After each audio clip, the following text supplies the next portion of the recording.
السلام عليكم ورحمة الله وبركاته. اللهم صل على سيدنا محمد. اللهم علمني بما تنفعني وانفعنا اللهم بما علمتني وزدني علما.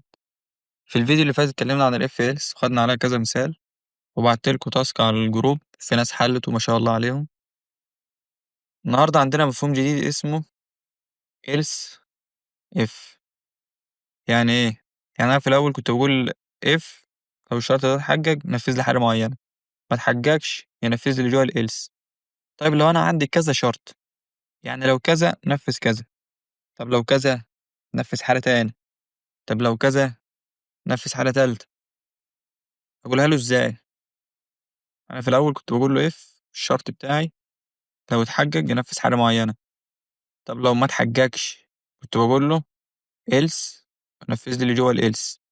لا أنا عايز أزود كمان شرط، فقال لك في حاجة اسمها إلس إف، تدي لها الشرط لو اتحجج هينفذ حاجة معينة، طب لو ما اتحججش قال لك ممكن تعمل إلس إف كمان، تدي لها شرط لو ما اتحججش أعمل شرط كمان، قال لك ممكن عادي براحتك. طب لو التلاتة دول ما اتحججوش هينفذ الجوال إلس، يبقى لو ده اتحجج خلاص هينفذ ده على طول، مش هيكمل الباقي. طب لو ما اتحججش شوف اللي بعده، لو ما اتحججش شوف اللي بعده، وهكذا. لو ولا واحد اتحجج هينفذ الجوال إلس. خلينا ناخد مثال عملي كده ونشوف. لو عندي مثلا درجة الطالب وعايز أقسمها درجات، مثلا يعني اللي جايب 50 ياخد مثلا 5/10، لو جايب 60 ياخد 6/10 وهكذا. طيب أعملها له إزاي؟ هاخد رقم الديجري بتاعته من اليوزر، فأقول له CW enter your degree. تمام. وبعدين أقول له int degree equal int dot parse constant read line. وبعدين أبتدي أكتب الاف بتاعتي، أقول له if لو الديجري دي الديجري أكبر من أو تساوي 50، يبقى الراجل ده هياخد كام؟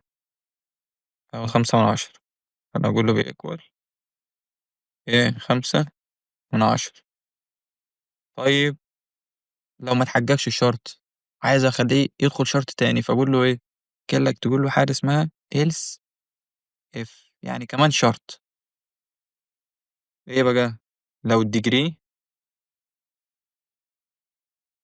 لو الديجري أكبر من أو تساوي 60، يبقى الراجل ده إيه؟ هيجيب 6/10. تمام؟ 6/10.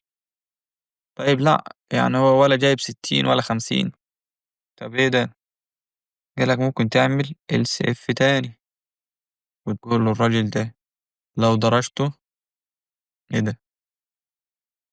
لو درجته ديجري، عارف دايما بنسى إيه ليه؟ لو الديجري أكبر من أو تساوي 70، يبقى الراجل ده إيه ما شاء الله هيجيب 7/10، زي اللي أنت هتجيبها في الميد ترم كده. فبنقول له إيه CW 7/10. طب ولا جايب ده ولا جايب ده ولا جايب ده، قال لك هتعمل إيه يعني؟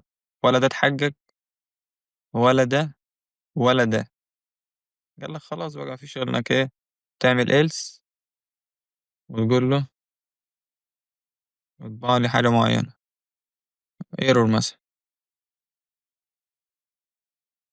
ايرور.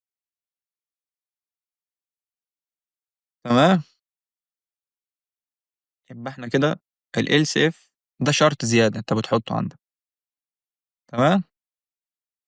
تعالى كده ندوس كنترول في 5 ونشوف.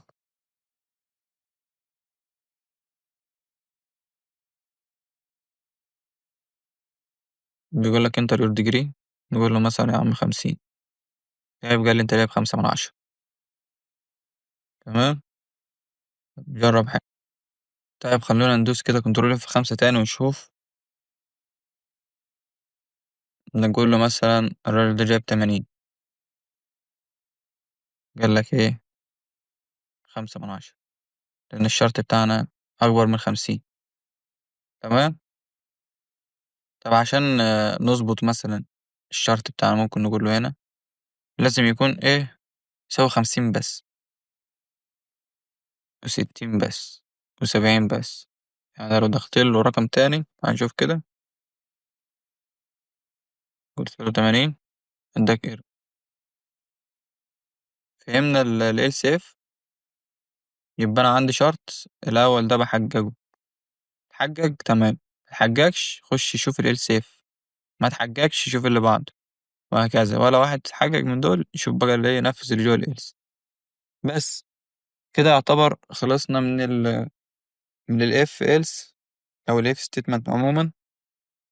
وإن شاء الله المرة الجاية هنبتدي ندخل بقى في اللوب، الفور لوب والوايل لوب والدو لوب، الدو وايل قصدي، آسف. وبس كده، السلام عليكم ورحمة الله وبركاته.